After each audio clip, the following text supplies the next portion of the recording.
The Grand Sport, we have quite a few of them here, just came off the line here at Bowling Green, the very first production cars. And this is our new baby for 2010. Like I said yesterday, the reason we have this car is pretty much input from customers from like you. The Z06 and ZR1, you know, came out to absolutely fantastic reviews.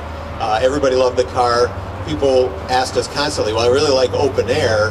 Why can't I get open air and still get that look, that wide stance look, the very aggressive look with the flared fenders and quarters? So while the aluminum frame that we engineered for the Z06 and then use also for the ZR1, you can't take the roof out of that.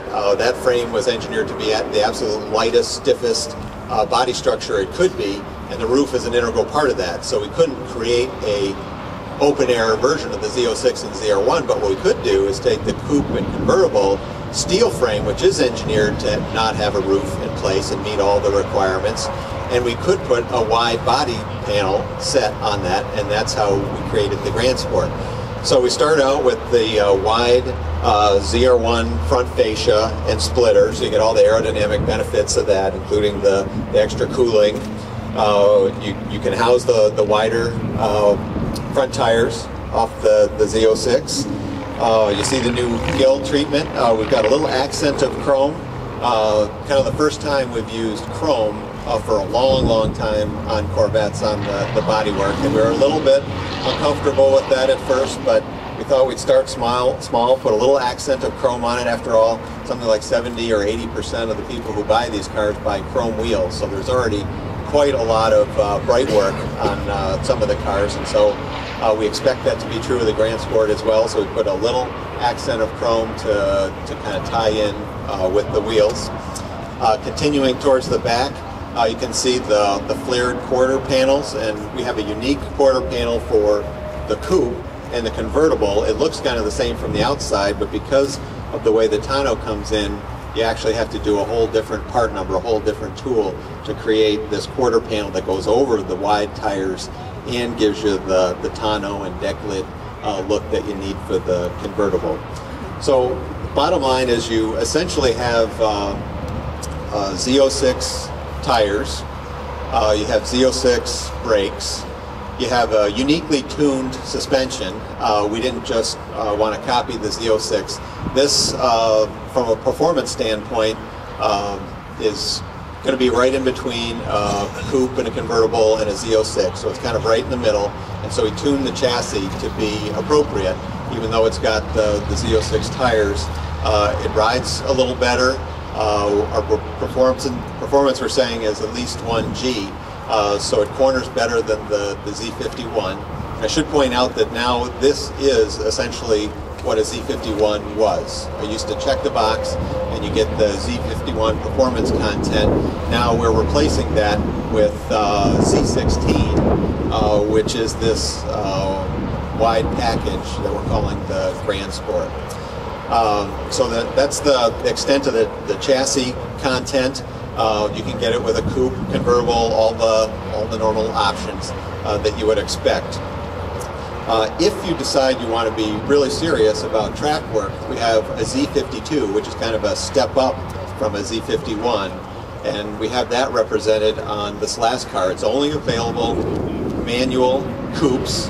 That's the only way it comes. The manual transmissions on any of the cars is the old Z51 manual transmission, so it has the more aggressive gear ratios that we used to have for stronger acceleration. So all the manuals come that way, but for the Z52 we actually have taken some hardware off the Z06 and ZR1, and this wasn't an easy thing to do, but we moved the battery to the back, so it's in the right rear quarter like it is on the other Z cars, to make room for dry sump. This is the first time we've done a dry sump motor on LS3 engine. So this car is now extremely robust on the track, as you might expect. The better cooling, all the Z06 content, the dry sump. So if somebody's really going to be serious about tracking their car, this would be the car to use. And, one thing I didn't mention, going through the Grand Sport, I mentioned that it's going to corner at 1G, so an improvement over the Z51, but the acceleration is also improved, even though the engine still has 436 horsepower, the LS3 we're used to, because of the wider tires, more tractive effort, and because the batteries in the back, you got better weight distribution, more weight on the back end, you can get a stronger launch, and so we're expecting the 0 to 60 to be 4 flat, or possibly even a little better. We like to test production cars. As Paul said, these cars just came off the line. We'll be taking them back to Michigan and breaking them in properly, and then doing some performance evaluations on them. So we get a good sample size and see what the car in its real production form can really do. So we may come back with a 3-point something, I hope so, but for today we're saying it's going to be 4 flat.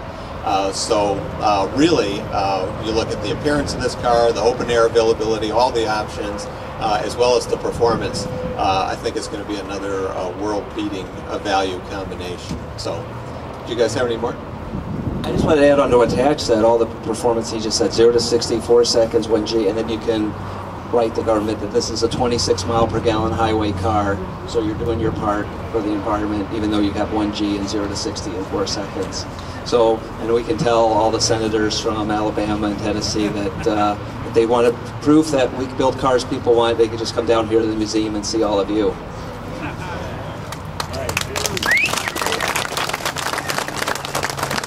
So with that, I think we got some time for some questions. You've been waiting for a sec.